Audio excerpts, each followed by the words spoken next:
यह वीडियो केवल सामान्य जानकारी के लिए है। कोई भी दवा लेने से पहले डॉक्टर से सलाह अवश्य लें। अगर कोई वीडियो देखकर दवा लेता है तो वह खुद जिम्मेदार होगा। धन्यवाद। तो हेलो दोस्तों, आज हम लोग बात करेंगे कमर में दर्द होने के बेस्ट इलाज के बारे में। ठीक है, हर घर में आज आपको कमर दर्द का पेशेंट देखने को मिलता है, और ये अगर मैं देखूँ तो ज़्यादातर जो पर्सन होते हैं जिनकी थोड़ी एज ज़्यादा हो जाती है उनमें ये समस्या ज़्यादा देखने को मिलती है। तो क्या क्या इसके कॉजेज सिम्टम्स है, क्या क्या इसका ट्रीटमेंट है और किस तरीके से अपन इसको ठीक कर सकते हैं, उसके बारे में जानते हैं। सबसे पहले अपन इसके इंट्रो में देखते हैं कि लो बैक जो दर्द होता है ना, वो एक कॉमन इशू है। ठीक है, वो काफ़ी सारे लोगों को एक पॉइंट, उनकी ज़िंदगी में एक पॉइंट ऐसा आता है जो काफ़ी सारे लोगों को वो होता है, मतलब परेशान करता है। It can range from the mild discomfort, ठीक है, टू ए सीवियर। ठीक है, हल्का फुल्का दर्द से लेकर के सीवियर पेन तक ये लोगों में होता है। ठीक है, डेबिलिटिंग पेन दैट लिमिट्स मूवमेंट। ठीक है, उसकी वजह से क्या होता है कि जो घूमने फिरने में क्या होती है, परेशानी होती है, तो इसलिए वो लिमिटेड मूवमेंट कर पाता है इंसान। ठीक है, तो इसके बारे में अपन देखते हैं कि इसके कोजेज़ क्या क्या हैं, किस कारण से ऐसा कमर में दर्द होना स्टार्ट हो जाता है।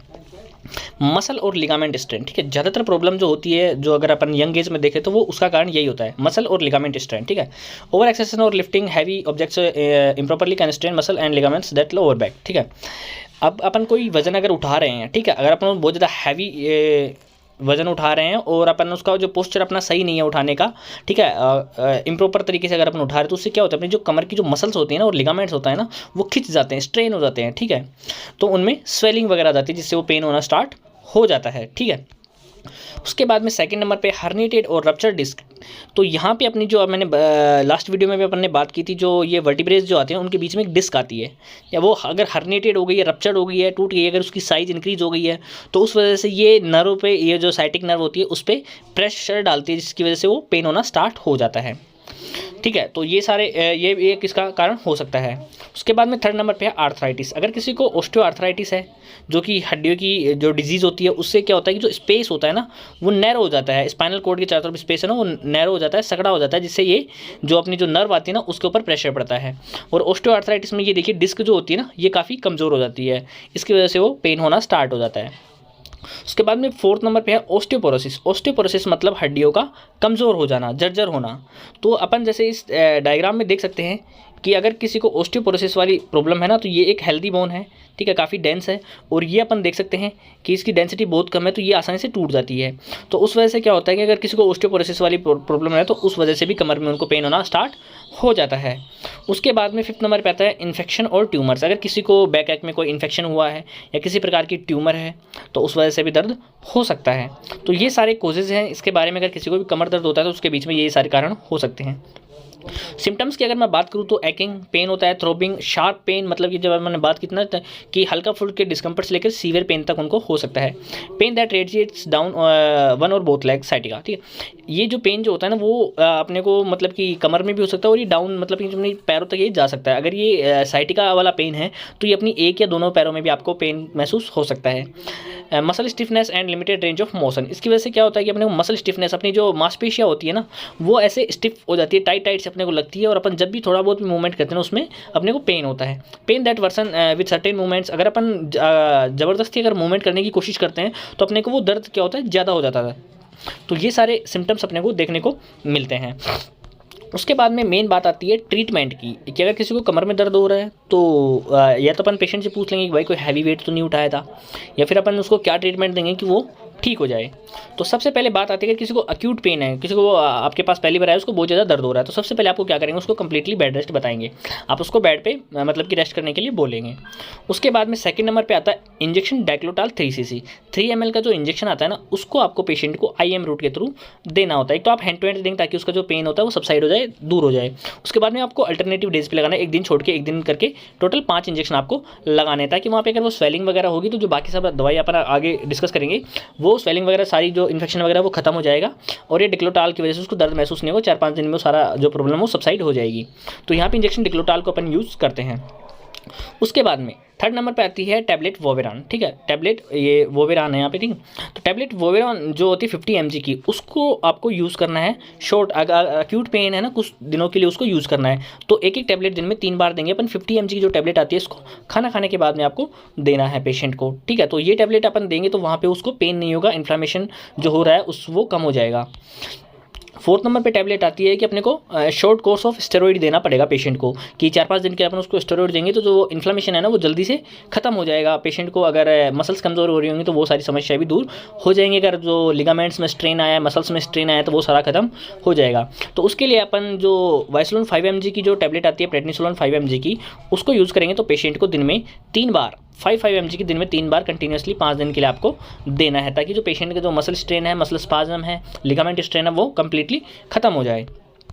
उसके बाद में 5th नंबर पे आता है कैप्सूल ओमेज। अगर अपन उस किसी को डाइक्लोफेनेक या किसी भी प्रकार का नशेड या किसी को पेन रिलीवर दे रहे हैं तो उसमें चांसेस होते हैं कि उसको एसिडिटी गैस जैसे बनना, तो उसके लिए अपन कैप्सूल उसको ओमेज दे देंगे, जिसको सुबह सुबह दिन में 1 बार सुबह खाली पेट वो ले लेगा। तो उसको ये अपन जो डाइक्लोफेनेक टैबलेट वोवेरान उसको दे रहे हैं दिन में 3 बार, उससे एसिडिटी वाली समस्या नहीं होगी। तो उसके लिए अपने को ओमेज कैप्सूल उसको देना पड़ेगा।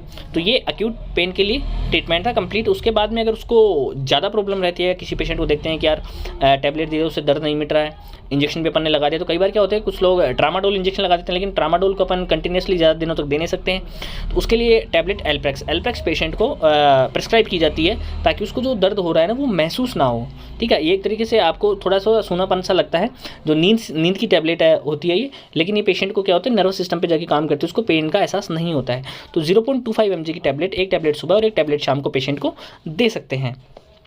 उसके बाद में आता है SWD, ठीक है, शॉर्ट वेव डाइथेरेपी, शॉर्ट वेव डाइथर्मी। ठीक है, शॉर्ट वेव डाइथर्मी ये एक थेरेपी होती है जो लोअर लंबर स्पाइन जो जगह होती है वहाँ पे क्या करते हैं, इसको ये मशीन होती है इसकी तरह, इसकी थ्रू क्या होती है, जो मैग्नेटिक रेज होती हैं वो रेज बॉडी के अंदर जाती है और वो टिश्यूज होते हैं ना वो हीट प्रोवाइड करती है। हीट प्रोवाइड करने से क्या होता है, जो टिश्यूज जो सेल्स होते हैं उनकी ग्रोथ बढ़ जाती है, और हीट की वजह से वहाँ पे इन्फ्लामेशन जो होता है धीरे धीरे खत्म होने लगता है, और जो पेन होता है ना वो खत्म हो जाता है। ऐसा कम से कम के पेशेंट को 5 से 7 दिन के लिए उसको किया जाता है। ये जो SWD है, शॉर्ट वेव थेरेपी जो है, वो पेशेंट को 5 से 7 दिन के लिए दी जाती है, ताकि उसका इन्फ्लामेशन कंप्लीटली खत्म हो जाए।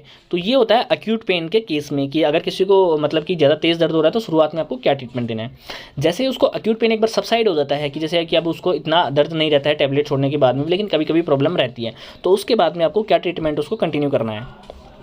आफ्टर अक्यूट पेन सबसाइड, जब उसका अक्यूट पेन हट जाएगा तो उसके बाद में क्या करना है आपको, टैबलेट वोवेरोन SR का मतलब होता है सस्टेन रिलीज मतलब कि वो आप जैसे टैबलेट देंगे तो बॉडी में धीरे धीरे करके वो ब्लड स्ट्रीम में जाएगी, तो धीरे धीरे वो जाएगी, तो कंप्लीटली दिन भर में वो धीरे धीरे जाती रहेगी, तो उसको दर्द का एहसास नहीं होगा।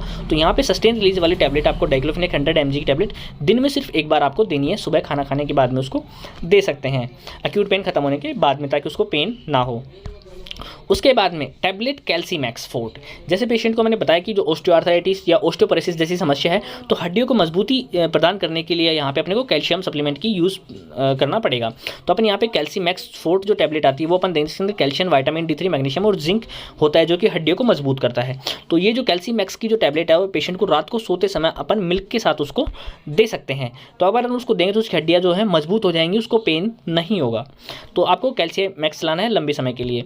उसके बाद में टैबलेट माइक्रो D3 जो कि विटामिन D3 की जो कैप्सूल या टैबलेट आती है, तो जिसके अंदर कोलेकैल्सिफेरॉल होता है, ये एक च्यूएबल टैबलेट होती है जिसको चूसना होता है आपको। तो ये 60 के यूनिट्स की जो टैबलेट होती है उसको आपको यूज़ करना है, और ये 7 दिन में आपको एक टैबलेट पेशेंट को देनी होती है।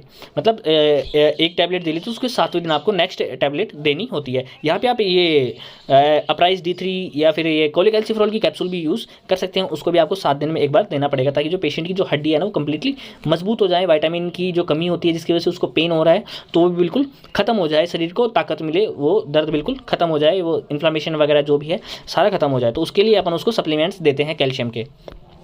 उसके बाद में 4th नंबर पे आता है कैप ओट्रिन। ठीक है, तो ओट्रिन के अंदर जो कि ये एक आयरन टॉनिक होगी। ठीक है, ये कैप्सूल जो होती है ना पेशेंट को दिन में 1 बार देनी होती है, लेकिन इसको ध्यान रखना है कि आपको कभी भी इसके दूध के साथ नहीं देना है। 2 घंटे का आगे पीछे का गैप रखना है जब भी आप किसी भी टाइप की आप उसको आयरन टॉनिक देते हैं, तो उस केस में आपको इसका ध्यान रखना है। तो ये जो ओट्रिन कैप्सूल है ना वो भी आपको दिन में सिर्फ 1 बार लेनी होती है, OD आपको लेना है। तो जैसे आप कैल्शियम शाम को लेते हो तो आयरन को आप सुबह खाना खाने के बाद में ले सकते हो, तो रोज़ाना की एक कैप्सूल आपको खानी है।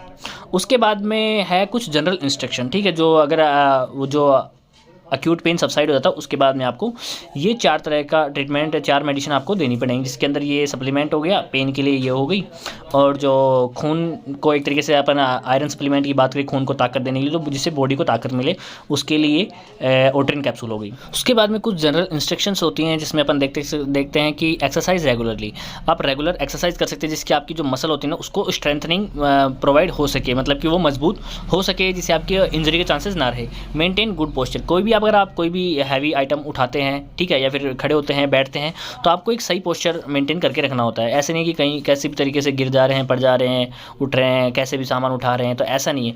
आपको कोई भी आइटम उठाते हो, उठते हो, बैठते हो, तो आपको एक मेंटेन करना होता है अपने पोस्चर को, ठीक है। लिफ्ट प्रॉपरली, जिसके अपन ने बात कर लिया। मेंटेन ए हेल्दी वेट, ठीक है, अगर किसी को ज़्यादा वेट होता है ना उसकी वजह से भी कमर पे प्रेशर आता है, तो आपको ध्यान रखना है कि अपना बॉडी वेट को क्या कंट्रोल में रखना होता है।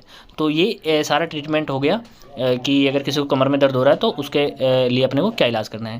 लेकिन फिर भी अगर कई बार होता है कि पेशेंट को ज़्यादा ही प्रॉब्लम है, तो उसके लिए अपने को फिर पेशेंट को MRI सजेस्ट करना पड़ता है, ठीक है। MRI, CT स्कैन वगैरह, या फिर उसकी हीमोग्लोबिन जांच वगैरह, ये सब हो सकती हैं, जिससे अपने को पता लगे कि आखिर उसको जो एक्चुअल में प्रॉब्लम क्या हो रखी है, ठीक है। तो ये सारी इन्वेस्टिगेशन करते हैं। कहीं पे अगर जो डिस्क है अगर उसकी साइज़ बहुत ज़्यादा बड़ी है तो वहाँ पे सर्जरी की ज़रूरत पड़ सकती है। तो इस प्रकार से जो कमर में दर्द हो रहा है उसका ट्रीटमेंट किया जाता है। तो आशा करता हूँ कि आपको कंप्लीट इन्फॉर्मेशन मिली होगी, अच्छे से समझ में आया होगा। वीडियो अच्छी लगे तो कृपया लाइक करें, शेयर करें, सब्सक्राइब करें। थैंक यू, धन्यवाद, जय हिंद, जय भारत।